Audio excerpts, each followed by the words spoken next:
Assalamu alaikum again. How are you? Subhanallah. Alhamdulillah, wassalatu wassalamu ala rasulillah. Last time we met, we talked about the verses in Surah Al-Hujurat, one of the best verses about developing our character. And I was talking about how Allah subhanahu wa ta'ala tells us to be careful when we hear news about someone, especially if it's got consequences. And then moving on from there, we said that Allah subhanahu wa ta'ala tells us that while the messenger of Allah is with you, if he were to obey everything you tell him, you guys will suffer a lot. Then Allah subhanahu wa ta'ala tells us something very interesting. He says, ولكن الله حبب إليكم الإيمان وزينه في قلوبكم وكره إليكم الكفر والفسوق والعصيان أولئك هم الراشدون. He says, but Allah made religion and your deen beloved to your hearts and took away all the blemishes and all the ungodliness and all the disunities and the hatred and the enmity and grudges between you. And then Allah subhanahu wa ta'ala says, these are the ones who are truly rightly guided. Then Allah says, فَضْلًا مِّنَ اللَّهِ وَنِعْمَةً وَاللَّهُ عَلِيمٌ حَكِيمٌ, which literally means by Allah's favor and bounty, Allah is all-knowing, all-wise. The reason Allah says by Allah's bounty and favor, remember when I told you the story that a man went and made up this news about that tribe that didn't want to pay zakat and so on, ended up being false. Well, it wasn't everybody who came to the Prophet, peace be upon him, and started to fuel him with this information, but rather only a small number. And Allah says, but the rest of the community, there are still good people among them. And Allah says, as if He's telling us, in all time and all eras, there are always large numbers of good people who will set things straight. And we have to choose which group we're going to be part of. And that's why Allah says He is all-knowing and He is all-wise, meaning He knows that there are still people who will uphold the right and fix and reconcile between the community. Without the community, we are nobody, brothers and sisters. And that's why Allah then immediately, without the community, who are we? And that's why Allah then says, إِنَّمَا الْمُؤْمِنُونَ إِخْوَةٌ فَأَصْلِحُوا بَيْنَ أَخَوَيْكُمْ وَاتَّقُوا اللَّهَ لَعَلَّكُمْ تُرْحَمُونَ. That really touches my heart. Allah subhanahu wa ta'ala tells us, surely the believers are none but brothers unto one another. So set things between each other as brothers and have fear of Allah that you may be shown mercy. Wow. Allah subhanahu wa ta'ala is likening and bringing the word mercy into how we address each other and love each other as brothers and sisters. What does it mean to love each other as brothers and sisters? Well, look at the verses before. It talks a lot about verifying, clarifying, not accusing, loving one another, wanting the best between each other, and reconciling between each other if you see members of your community fighting, not fueling it. And Allah subhanahu wa ta'ala says to us, and this is something that the disbelievers at the time of the Prophet, peace be upon him, they didn't have this word, brothers and sisters. Allah brought this word, brothers and sisters. And He says, as a matter of fact, you are actually brothers and sisters. Yeah, you marry from each other and you have relationships and love one another in different ways, but you're still brothers and sisters. Even a husband and wife are brother and sister in Islam, that is. Your mother and father are your brother and sister in Islam, that is, which means treat each other the way that you would love to treat your own brother and sister. Imagine someone talking about your brother and sister. How would you deal with that? Imagine your brother and sister have done something wrong. How would you deal with that? Our Prophet Muhammad, peace be upon him, said, assist and support your brother or sister, whether they are the perpetrators or whether they are the victims. And obviously, they all understood at the time, we know how to support them if they are the victims, but then they said, how do we support them when they're the perpetrators? And the Prophet, peace be upon him, told them by stopping them from their oppression. That's how you love one another. So if you know a brother or a sister who is talking ill about someone else, or probably hasn't clarified or verified, then you should be advising them, not fueling it.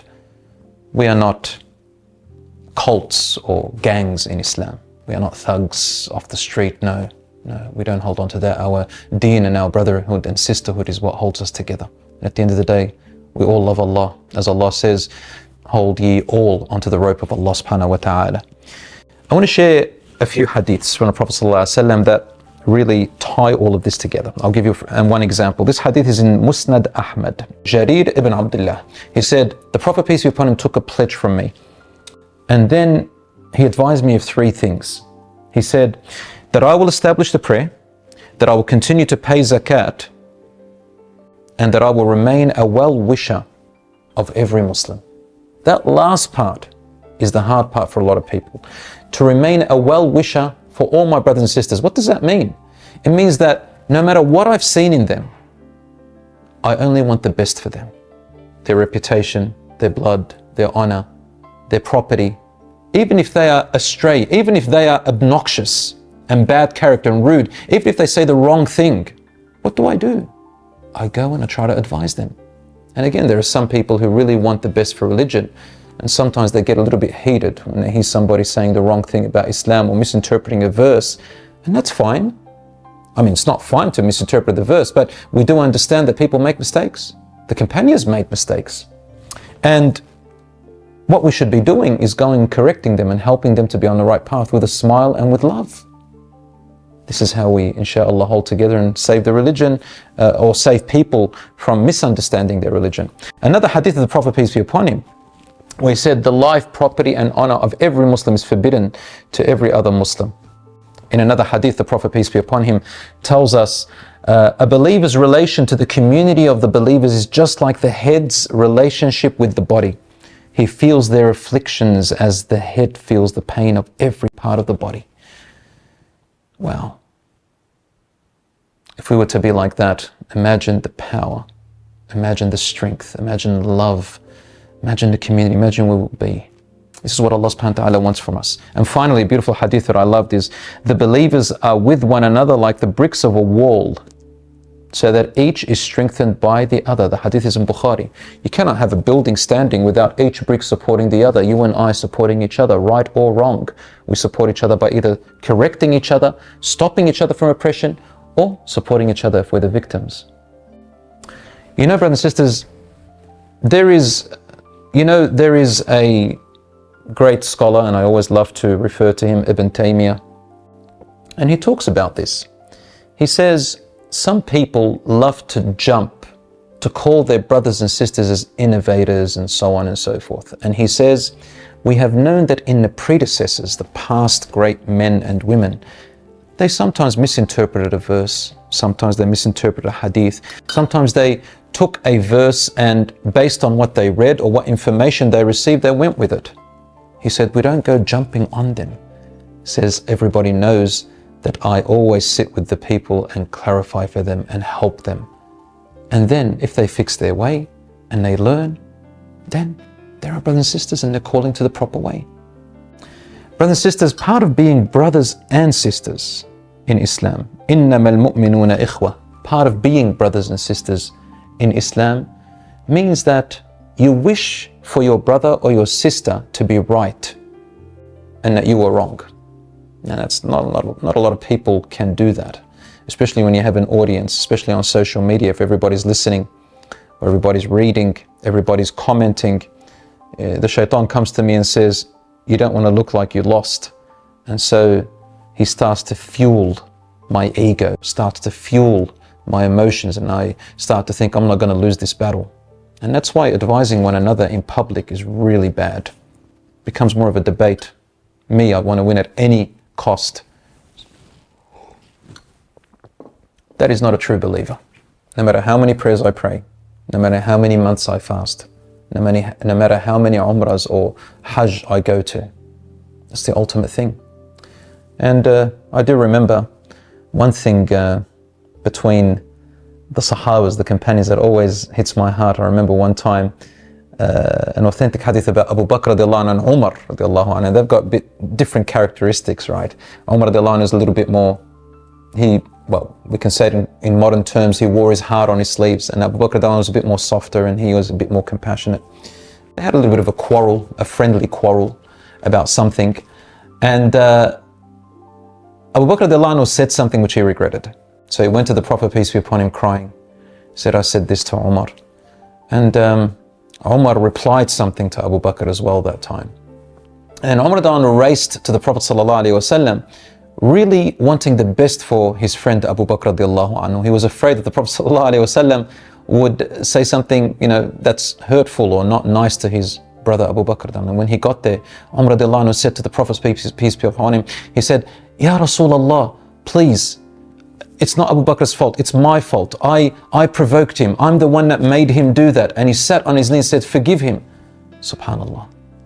And the Prophet, peace be upon him, he was happy that Umar radiallahu anhu did not reply or say anything back too hurtful to Abu Bakr radiallahu anhu. And he said, say, Ghafarallahu laka ya Abu Bakr, may Allah forgive you, Abu Bakr. Abu Bakr radiallahu anhu was crying. We find these incidents throughout the seerah and the biography of the Prophet, peace be upon him, where he only wanted them to love one another, to forgive each other, to reconcile and to correct one another. If we love the Messenger of Allah, we have to take him as a great role model. If we love his companions, we take them as great role models as well. And lend it even with this. In one of the battles, I forgot which one of the companions was fighting and the enemy fell on the ground. And then the enemy, out of fear, said, Ashhadu an la ilaha illallah wa ashhadu anna Muhammadan Rasulullah.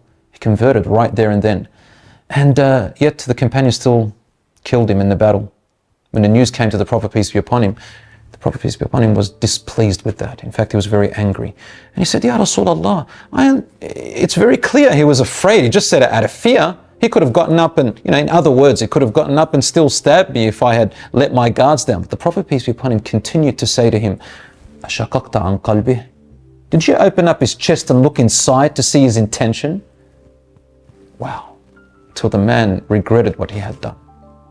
So, may Allah subhanahu wa ta'ala unite us as brothers and sisters always, and always say to each other, I love you for the sake of Allah, and I forgive you for the sake of Allah, and you forgive me for the sake of Allah.